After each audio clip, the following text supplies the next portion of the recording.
గతంలో ఏ విధంగా ఉన్నా నేను 2018లో వర్కింగ్ ప్రెసిడెంట్గా, 2019లో పార్లమెంట్ సభ్యుడిగా, 2021 పిసిసి అధ్యక్షుడిగా,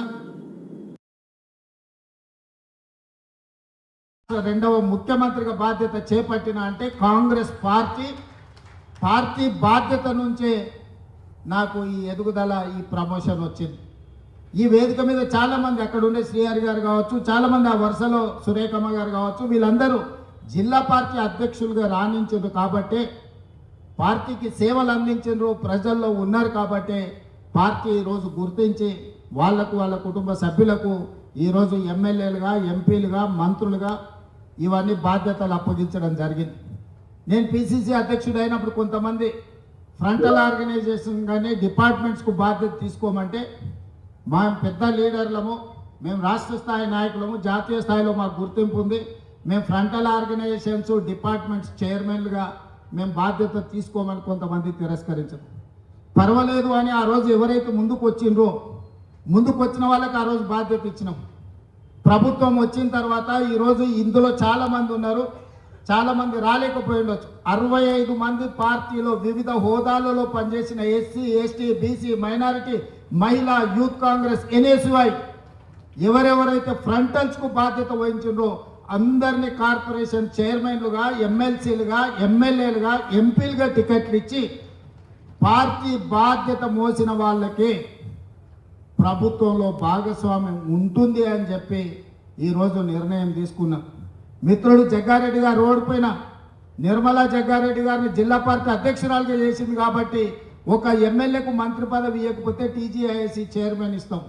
అంత పెద్ద కార్పొరేషన్ చైర్పర్సన్గా నిర్మలా జగ్గారెడ్డి గారు జిల్లా పార్టీ అధ్యక్షురాలుగా బాధ్యత వహించింది కాబట్టి, ఆ రోజు బరువు మోసింది కాబట్టి ఈరోజు వారు కార్పొరేషన్ చైర్పర్సన్ కాదు. జగ్గారెడ్డి గారి కోటా కాదు, ఆవిడ సొంత కోట. జగ్గారెడ్డి సాగే చేస్తున్నాడు ఆయన కోట అని. ఆయనకి ఏం సంబంధం లేదు. అక్క కష్టపడ్డది పార్టీకి, అక్క కష్టం మీదనే ఆవిడ చైర్పర్సన్ అయింది. మీరు వర్కింగ్ ప్రెసిడెంట్ కానీ మా ప్రమోషన్ అక్కడ వచ్చింది. అదే చెప్తున్నా, మీరు వర్కింగ్ ప్రెసిడెంట్ అయినా మీకు ప్రమోషన్ రాలే, జిల్లా ప్రెసిడెంట్కు ప్రమోషన్ ఇచ్చినాం. అంటే ఈరోజు ఈ సమావేశంలో ఉన్న మిత్రులందరికీ పార్టీలో నిర్మాణంలో మీరు భాగస్వాములు కావాలి. ఈరోజు మీకు పిసిసి అధ్యక్షుడు ఇచ్చే బాధ్యతను మీరు బాధ్యతాయుతంగా నెరవేర్చాలి. మీరు ఇప్పుడు వైస్ ప్రెసిడెంట్, జనరల్ సెక్రటరీ అయిపోయినాం కాబట్టి మా రాజకీయ జీవితం నల్లేరు మీద నడక అనుకుంటే మీ అపాయింట్మెంట్ 3 ఇయర్సే, గవర్నమెంట్ ఇంకా 4 సంవత్సరాలు ఉంటుంది. దాదాపు 3.5 సంవత్సరాలు, 6 నెలలు ఎట్లాగూ 2029లో ఎన్నికలు వస్తాయంటున్నారు కాబట్టి ఇంకా 4 ఏళ్ళు ప్రభుత్వం ఉంటుంది. సరిగ్గా ఎన్నికల ముందు పనిచేయని వాళ్ళను తప్పకుండా పిసిసి అధ్యక్షుడు బాధ్యతల నుంచి తప్పిస్తాడని నేను సంపూర్ణంగా విశ్వసిస్తున్నా. అందుకే ఈరోజు ఇక్కడ ఉన్న వాళ్ళు గ్రామ కమిటీలు, మండల కమిటీలు, జిల్లా కమిటీల నిర్మాణంలో, పార్టీని బలోపేతం చేయడంలో, సంక్షేమ పథకాలను ప్రజల దగ్గరికి తీసుకెళ్లడంలో, సంక్షేమ పథకాలు అందని ప్రజలకు ఆ పథకాలను అందుబాటులోకి తీసుకొచ్చి వాళ్ళ తరఫున ప్రభుత్వంతో సమన్వయం చేయడంలో మీరందరూ బాధ్యత తీసుకోవాల్సిన అవసరం ఉన్నది. ఇవాళ రాబోయే స్థానిక సంస్థలలో నాయకుల ఎన్నికలు అయిపోయినాయి, ఎమ్మెల్యేలు, ఎమ్మెల్సీలు. ఇప్పుడు కార్యకర్తల ఎన్నికలు రాబోతున్నాయి. కార్యకర్తల ఎన్నికల్లో ఎవరైతే కష్టపడతారో, కార్యకర్తలను కష్టపడి ఎవరైతే గెలిపించుకుంటారో వాళ్ళు తిరిగి నాయకులుగా రాష్ట్ర స్థాయికి ఎదుగుతారు.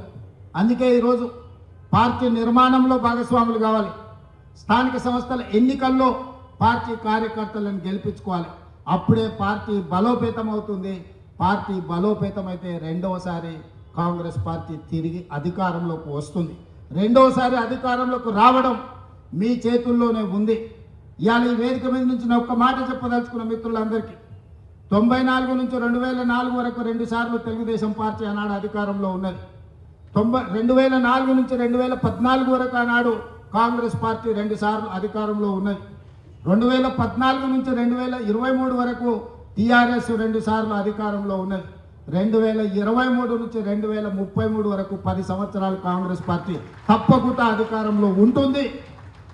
ఈరోజు ఎవరెవరైతే పార్టీ కోసం పనిచేస్తారో ఈ 10 సంవత్సరాలలో మిమ్మల్ని కాపాడుకున్న బాధ్యత పార్టీ తీసుకుంటుంది, మీనాక్షి నటరాజన్ గారు తీసుకుంటారు. ఈరోజు పార్టీకి ఆ తర్వాత తరం మీరు తెచ్చుకోవాలి. నేను 10 ఏళ్ళ అధికారాన్ని నడిపించే వరకు నేను బాధ్యత తీసుకుంటా. ఆ తర్వాత అధికారంలోకి తీసుకొచ్చి నడిపించాల్సిన బాధ్యత మీరందరూ తీసుకోవాలి. ఈరోజు మిత్రులారా, పార్టీ నిర్మాణంలో కీలక భాగస్వామ్యం తీసుకోండి. పార్టీని నిర్మించడంలో ముందు ఉండండి. ఇవాళ కాంగ్రెస్ పార్టీ జాతీయ స్థాయిలో సంక్షేమ పథకాలు కావచ్చు, ఆడబిడ్డలకు ఉచిత ప్రయాణం కావచ్చు, లేకపోతే ఆడబిడ్డలకు రుణమాఫీ 0% వడ్డీ కావచ్చు.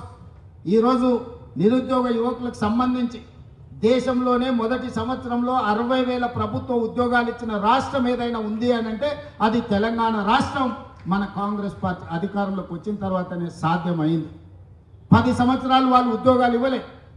ఆనాడు నోటిఫికేషన్లు ఇస్తే పరీక్షలు లేవు, పరీక్షలు పెట్టే ప్రశ్నపత్రాలు జిరాక్స్ సెంటర్లలో పల్లి బఠానీలు అమ్ముకునే పరిస్థితి. పబ్లిక్ సర్వీస్ కమిషన్ అంటే అదొక దళారుల అడ్డగా మార్చింది. కానీ మనం వచ్చిన తర్వాత వీటన్నిటిని ప్రక్షాళన చేసి 60,000 ప్రభుత్వ ఉద్యోగాలు ఇవ్వడం జరిగింది. అదేవిధంగా విద్యకు సంబంధించి టీచర్ల బదిలీలు 10 ఏళ్ళు చేయలే, 16 సంవత్సరాలు ప్రమోషన్లు ఇవ్వలే. మనం అధికారంలోకి వచ్చిన ఎంబడే 35,000 మంది టీచర్లను బదిలీ చేసినాం, 22,000 మంది టీచర్లకు ప్రమోషన్లు ఇచ్చినాం, 11,000 మంది టీచర్ల నూతన నియామకాలు చేపట్టి విద్య మీద ఫోకస్ పెట్టి పేదవాడికి విద్యను అందించాలి, ఈ దేశ భవిష్యత్తు తరగతి గదుల్లో ఉంది అని చెప్పి ఈరోజు కాంగ్రెస్ పార్టీ నిర్ణయం తీసుకున్నది. సంక్షేమానికి సంబంధించి కూడా కాస్మెటిక్ ఛార్జెస్ మనం వచ్చిన తర్వాత 200% పెంచిన విద్యార్థులకు, డైట్ ఛార్జెస్ 40% పెంచినాం. రైతు రుణమాఫీ గురించి, రైతు భరోసా గురించి బట్టి గారు చెప్పిండ్రు. ఒక్క మాటలో చెప్పాలంటే 18 నెలల్లో రైతులకు 1,04,000 కోట్ల రూపాయలు ఖర్చు పెట్టిన ప్రభుత్వం దేశంలోనే కాంగ్రెస్ పార్టీ, తెలంగాణ ప్రభుత్వం. ఇట్లా విద్యకు సంబంధించి ఇంటిగ్రేటెడ్ రెసిడెన్షియల్ స్కూల్స్ కావచ్చు, ఇంటిగ్రేటెడ్ స్కిల్స్ యూనివర్సిటీ కావచ్చు, ఇంటిగ్రేటెడ్ స్పోర్ట్స్ యూనివర్సిటీ కావచ్చు, ఇట్లా ప్రతి విషయంలో ఈరోజు కాంగ్రెస్ పార్టీ ఆదర్శంగా నిలబడి ముందుకు వెళ్తుంది. కులగణనకు సంబంధించి 100 సంవత్సరాల కళ ఎవరు కూడా ధైర్యం చేయలేదు. ఈనాడు socio economic education, employment, caste and political సర్వేను దేశంలోనే గొప్పగా నిర్వహించి లెక్కలు తేల్చి ఈరోజు మోడీ ప్రభుత్వానికి సవాలు విసిరినాం.